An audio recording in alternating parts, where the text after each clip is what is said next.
नमस्कार साथियों, मैं एम के मनी आपके अपने YouTube channel all cracker chemistry में आपका स्वागत है। हम लोग पिछले क्लास में मोल कॉन्सेप्ट के बारे में पढ़े थे। बीच में समय नहीं मिल पाया, किसी कारणवश हम लोग वीडियो नहीं बना पाए। तो आज हम आप लोग को ग्राम इक्विवेलेंट के बारे में बताने जा रहे हैं। ग्राम इक्विवेलेंट पढ़ने से पहले हम लोग पढ़ेंगे इक्विवेलेंट क्या है, इक्विवेलेंट वेट क्या है, समतुल्य भार क्या है। पिछले क्लास में हम लोग पढ़े थे मोल के बारे में।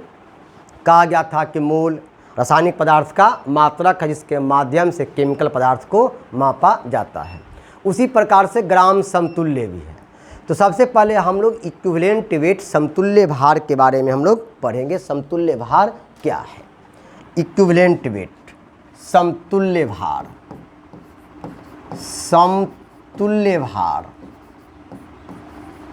समतुल्य भार, इसको हम लोग बोलते हैं gram equivalent, gram equivalent, sorry पहले इक्विवेलेंट वेट, उसके बाद ग्राम इक्विवेलेंट। पहले इक्विवेलेंट वेट,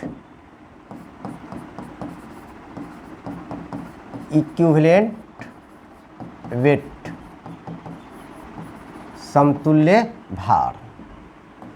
लेकिन समतुल्य भार क्या होता है? सम का मतलब होता है बराबर और तुल्य का मतलब तुलना करना। तुलना करने पर बराबर हो उसी को हम लोग कहते हैं समतुल्य। नहीं, अब इसका डिफिनेशन कर रहा है क्या, किसी तत्व का, किसी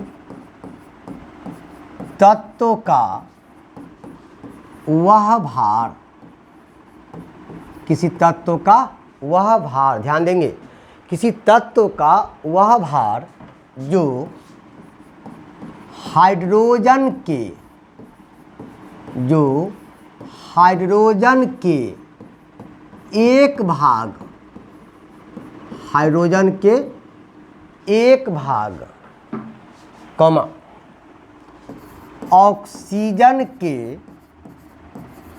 ऑक्सीजन के 8 भाग, ऑक्सीजन के 8 भाग, या क्लोरीन, या क्लोरीन के 35.5 भाग, क्लोरीन के 35.5 भाग के साथ, भाग के साथ संयोग करता हो, के साथ, संयोग का मतलब कंबाइन, संयोग करता हो, संयोग करता हो, या विस्थापित होता हो, या विस्थापित होता हो, विस्थापित होता हो, उसे समतुल्य भार, उसे समतुल्य भार कहा जाता है, उसे समतुल्य भार कहा जाता है। स्पष्ट है, किसी तत्व का वह भार जो हाइड्रोजन, ध्यान देंगे, जो हाइड्रोजन के एक भाग, जो हाइड्रोजन के एक भाग, ऑक्सीजन के 8 भाग या क्लोरीन के 35.5 भाग के साथ संयोग करता हो या विस्थापित होता हो, उसे समतुल्य भार कहा जाता है।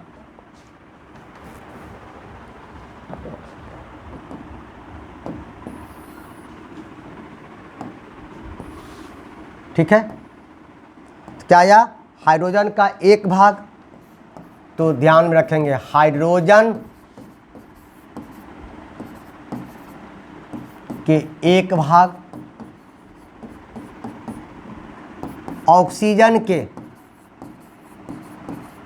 ऑक्सीजन के 8 भाग, या क्लोरीन के, या क्लोरीन के 35.5 भाग के साथ संयोग करता हो या विस्थापित होता हो, उसे हम समतुल्य भार कहते हैं। जैसे हम एक एग्जाम्पल से हम इसको समझाते हैं, समझ जाएंगे। जैसे मान लिया जाए कि हम क्लासरूम में आए और एक हम डायरी लेकर के आए क्लासरूम में। क्या लेके आए? डायरी। जैसे ही डायरी लेके आए, बहुत ही अच्छा डायरी था, उसमें एक स्टूडेंट कोई खड़ा होके बोला कि सर आपका डायरी बहुत अच्छा है, मेरे कॉपी से बदल लीजिए। हम उसका कॉपी देखें तो उसका एक कॉपी से हम बदलने को तैयार हो गए। इसका मतलब हुआ कि मेरा एक डायरी का जो प्राइस रहा होगा, जो दाम है, वह उसके एक कॉपी के लगभग समतुल्य है, लगभग बराबर होगा। तो हम बदलने को तैयार हो गए। अब इसी बीच कोई दूसरा स्टूडेंट खड़ा हो गया, कहा कि नहीं सर मेरा कॉपी से बदलिए। तो उसका कॉपी, वो फर्स्ट जो स्टूडेंट था उसके कॉपी से और पतला कॉपी था। तो हम बोले नहीं कि तुम्हारा जो कॉपी है बहुत पतला कॉपी है, ऐसा ऐसा 8 कॉपी तुम लाएगा तब हम एक डायरी से बदलेंगे। कहने का मतलब कि पहला स्टूडेंट का एक कॉपी मेरा एक डायरी का समतुल्य था, या यह कह सकते हैं कि मेरा एक डायरी उस पहला स्टूडेंट के एक कॉपी के समतुल्य था, यानी बराबर रहा होगा। दूसरा स्टूडेंट जो आया तो उसका मेरा एक डायरी उस दूसरा स्टूडेंट के 8 कॉपी के बराबर था। अब कोई तीसरा विद्यार्थी खड़ा हो गया, कहा कि नहीं सर दोनों को छोड़िए, हमारे कॉपी से बदलिए। तो कहा कि तुम्हारा कॉपी तो और काफ़ी पतला था। तो कहा ऐसा ऐसा 35.5 यानी 35.5 कॉपी लाएगा तब हम बदलेंगे। मेरा कहने का मतलब कि मेरा एक डायरी पहला स्टूडेंट के एक कॉपी के बराबर था, मेरा एक डायरी दूसरा स्टूडेंट के 8 कॉपी के बराबर था, मेरा एक डायरी तीसरा स्टूडेंट के 35.5 यानी 35.5 कॉपी के बराबर था। तभी हम लोग बदलने को तैयार हो गए। यही बात यहाँ समतुल्य भार में आ रहा है कि कोई भी एटम जब रिएक्ट करेगा तो H के 1 भाग से, हाइड्रोजन के 8 भाग से, या क्लोरीन के 35.5 भाग से, उसको हम लोग क्या कहते हैं, समतुल्य भार कहा जाता है। अब उम्मीद करते हैं कि आप समतुल्य भार समझ गए होंगे। अब थोड़ा यहाँ ध्यान देंगे। केस 1,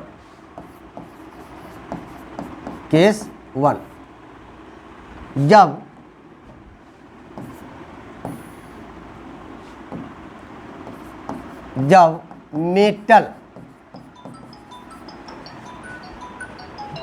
थोड़ा बात कीजिए तो उसको कह दीजिए कि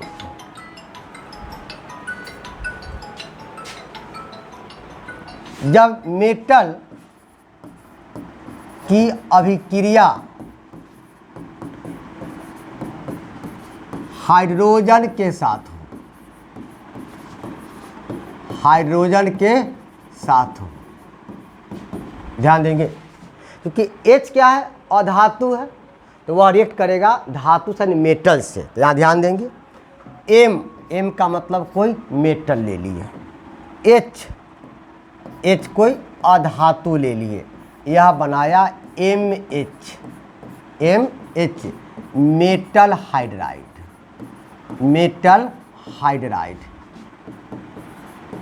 मेटल हाइड्राइड।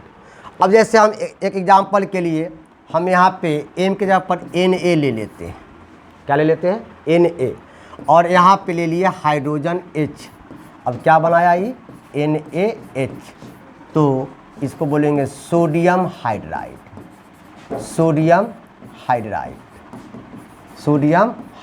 अब यहाँ ध्यान देंगे, यह मेटल सोडियम H से तभी रिएक्ट करेगा कि दोनों का जो वेट होगा एक दूसरे का समतुल्य होगा, अन्यथा यह कंपाउंड नहीं बना सकता है।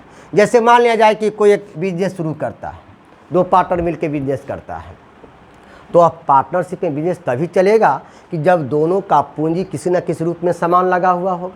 मान लिया जाए कि कोई एक पार्टनर 1 लाख रुपया दिया, दूसरा पार्टनर कुछ भी नहीं जमा किया, तो कम से कम हो सकता है कि 8 घंटा वो समय देगा रोज़ के रोज़, और एक व्यक्ति 1 लाख रुपया देगा।